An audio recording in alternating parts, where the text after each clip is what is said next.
new being which had the semblance or the mixture of all the genetics, not only of the reptilians and the Atlans, but of all the other civilizations in the galaxy that had an interest in the Earth.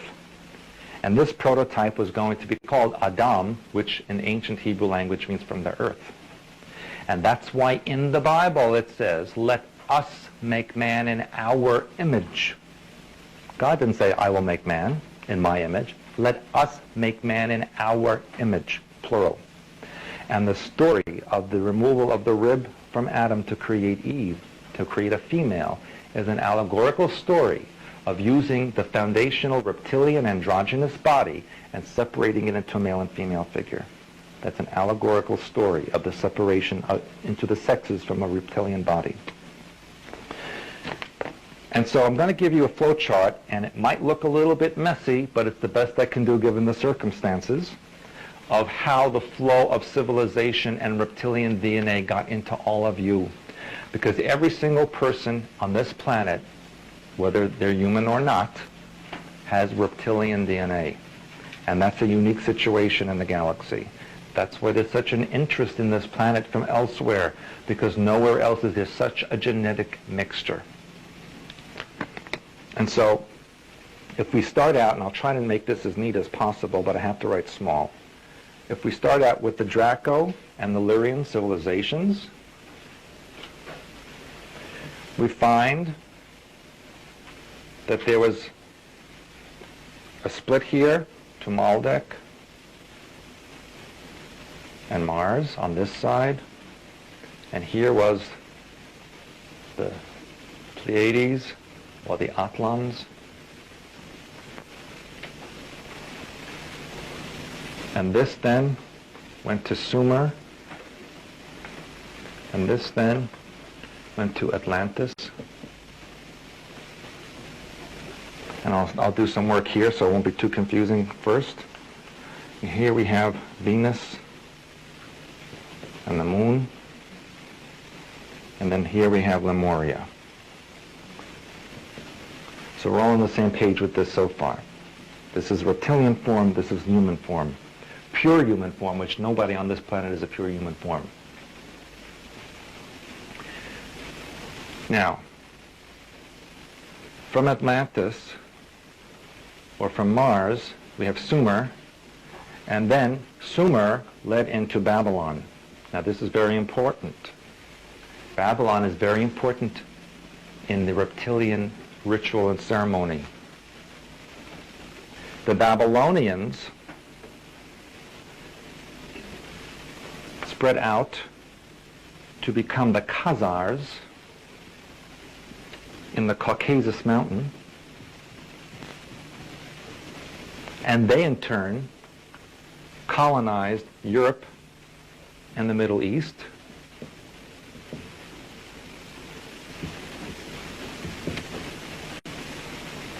who then in turn colonized the Americas. Sumerian civilization actually led into the Phoenicians. They were the forerunners of the Egyptians, who, by the way, now this is where it gets complicated, the refugees from Atlantis also colonized Egypt. Okay, this is going to get a little messy now. I have an idea. I want to do the reptilians in red. Oh, let me finish this part. Then the Egyptians actually had an influence in Greece, and Greece actually became part of Rome and Spain, which led to the colonization of the Americas as well.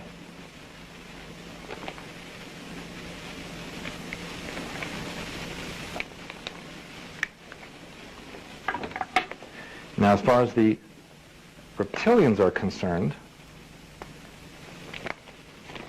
once the Lemuria sank, they went underground, and I told you about the hybridization program. That began in Sumer. That was one of the first places that the human-reptilian DNA mix for the shape-shifting reptilians began.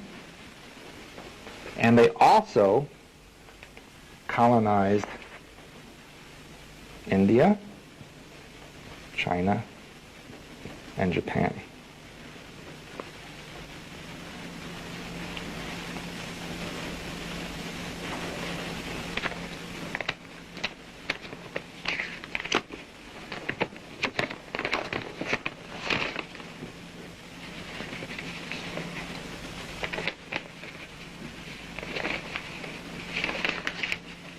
Now, in Sumer and Babylon, this is where the hybridization of the reptilians and the humans went into full force. It was here that they created a unique hybridization blend of 50% genetics reptilian, 50% genetics human. These then became what was known as the blue bloods.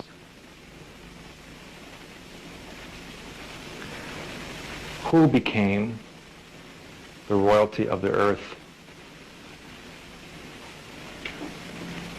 They call them blue bloods because their bloodstreams have a high copper content. When copper oxidizes, it turns blue or green color. When iron blood oxidizes, it turns red or brown. The Indian caste system is a direct replica of the Draconian or Lemurian hierarchy. They had different levels or species that would perform different tasks. They had a warrior caste, a spiritual caste, a worker caste, scientist caste. All of these levels were within the reptilian hierarchy and was recreated especially in India in the Hindu religion or the Indian civilization. And there are documents over 50,000 years old in India that talk about this exact event. And they also talk, and these are called the Vedas. And in fact, they also talk about a vehicle called a Vimana,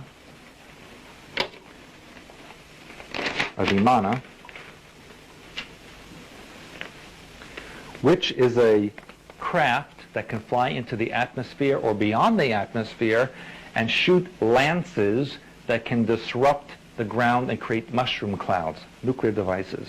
This was written 50,000 years ago. And those were written from something else. They were copied from something else. But the newest ones are 50,000 years old. This area of the world right now is very, very important because the royalty of the earth call themselves the Illuminati.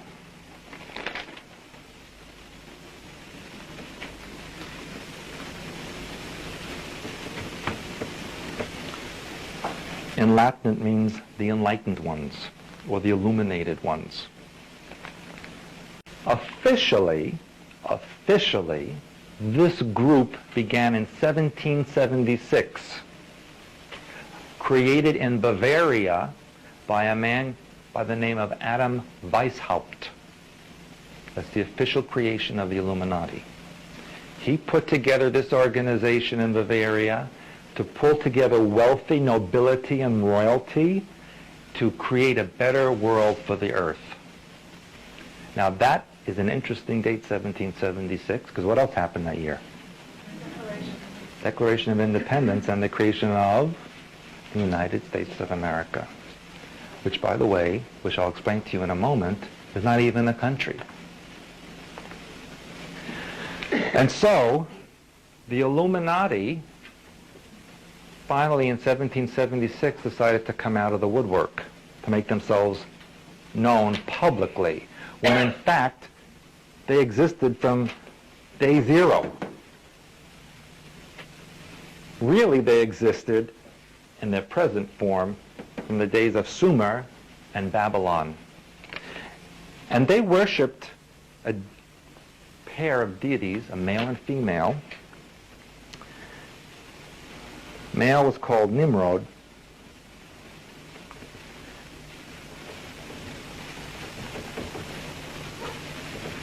And the female was called Semiramis.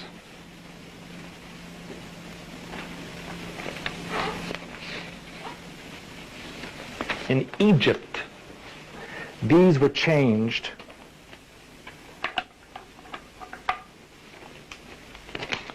to Osiris and Isis, but they were the same deity. Their symbol, I'm not the greatest artist, was the fleur-de-lis.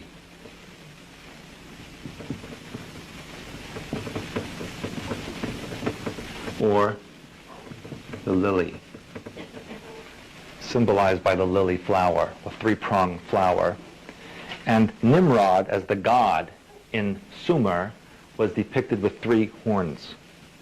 There are also sexual connotations to this because it's a very sexual religion.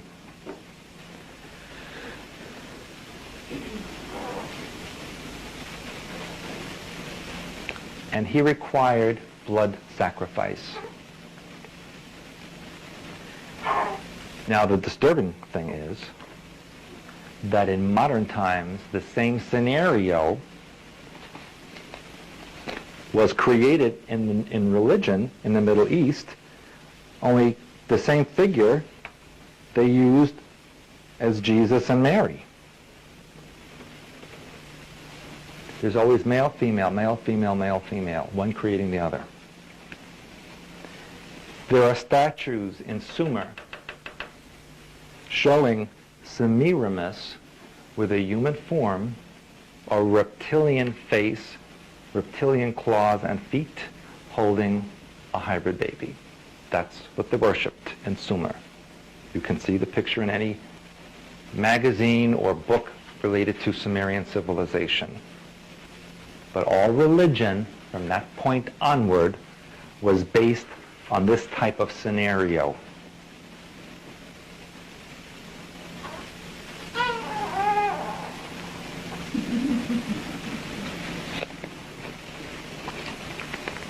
Can I erase this?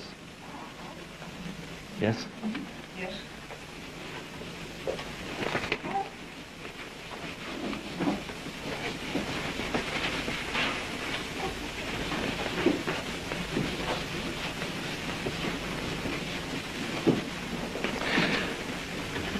I have a lot of information. I'm going to try to get through as much of it as I possibly can.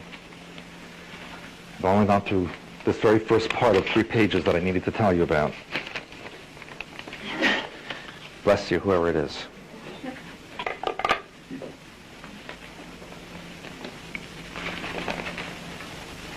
Now, I will tell you that the number 13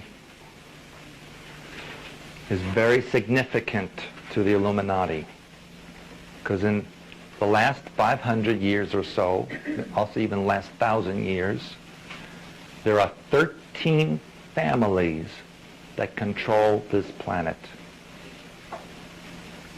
13 was also the number of colonies of the United States originally.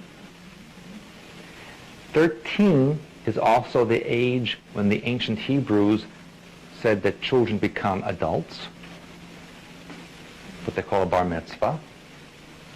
And 13 is actually the true number of zodiac signs. One sign has been deleted for the past 1,000 years or more. And that sign was located between Scorpio and Sagittarius. And can you imagine what the symbol of that zodiac sign was? It was a dragon, a reptile. That's the 13th zodiac sign. 13 is significant.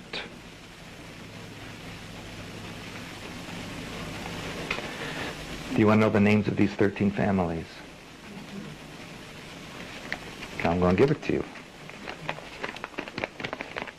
But I need to tell you something else. 13 is at the top of the pyramid of families. Beneath them is called the Committee of 300. Those are 300 families who are descended from those original 13 who form the next level of their control pyramid. But the 13 are as follows. These are the families. Some of the names you will recognize, some you will not.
Is there significance to the order of the names? No.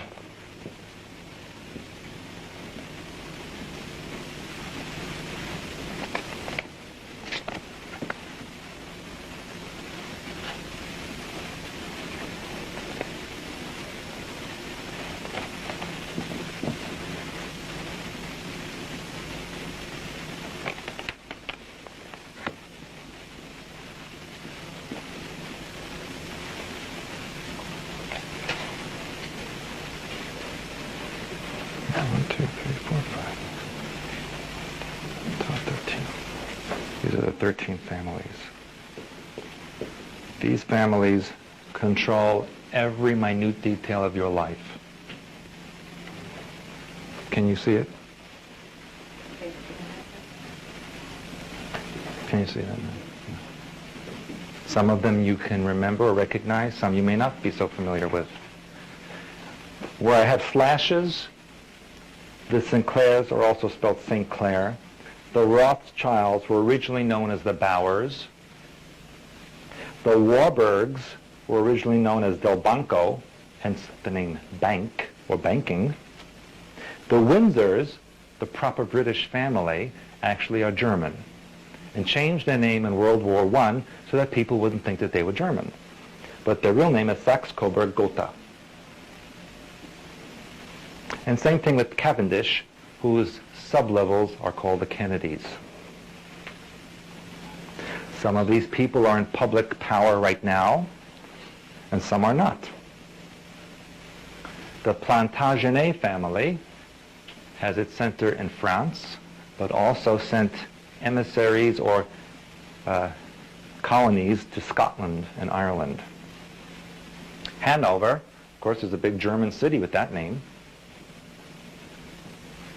Everyone knows about the Rothschilds, which is a German derivation of Rothschild, which means the red shield, hence the Red Cross, which you see almost every day, which is also on the flag of Switzerland, which is also not a real country.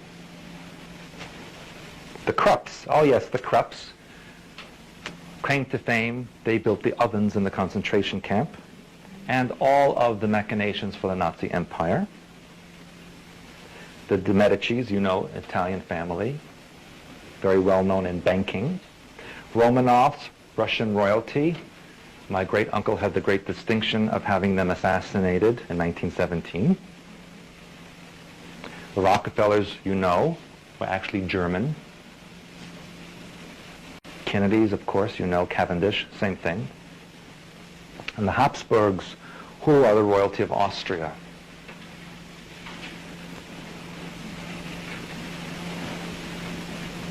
These families control everything in your life. Every single thing in your life. You didn't make a comment about the Bruce. Oh yes, the Bruce, one of the strongest families in Scotland. What movie was made about them? Braveheart.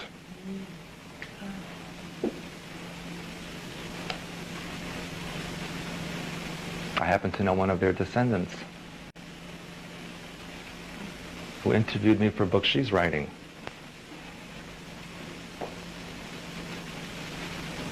Oh, and by the way, all of these are shape-shifting reptilians. Every single one of them. And do you remember a couple of years ago a claymation, no, it wasn't claymation, it was actually human beings dressed in puppets that did a show about being dinosaurs in the old times? Do you remember that show? Yes. And what was the name of that dinosaur family? The Sinclairs. Remember that? Yeah. Mm-hmm. Sinclair Oil. Sinclair Oil. The gas station. What's on their gas station? A dinosaur. It's in front of your nose if you look at it. So is that actually how you know about it? They can shapeshift into reptilian form. They have a 50-50 split of human reptilian DNA. Most of you have more of a 90-10 split. You all have reptilian DNA. But once you approach this, you are a blue blood. You are royalty, the global elite, the rulers of the New World Order. And you shapeshift. And you need to do ceremony, including blood ritual and hormone intake of human beings in order to maintain a human form. And I'm going to talk about that in a minute. Anybody need to take a bathroom break? How about if we have a 10-minute break? Is that all right? Okay, and then I'll go more into this in the Committee of 300 and what's in store for the future.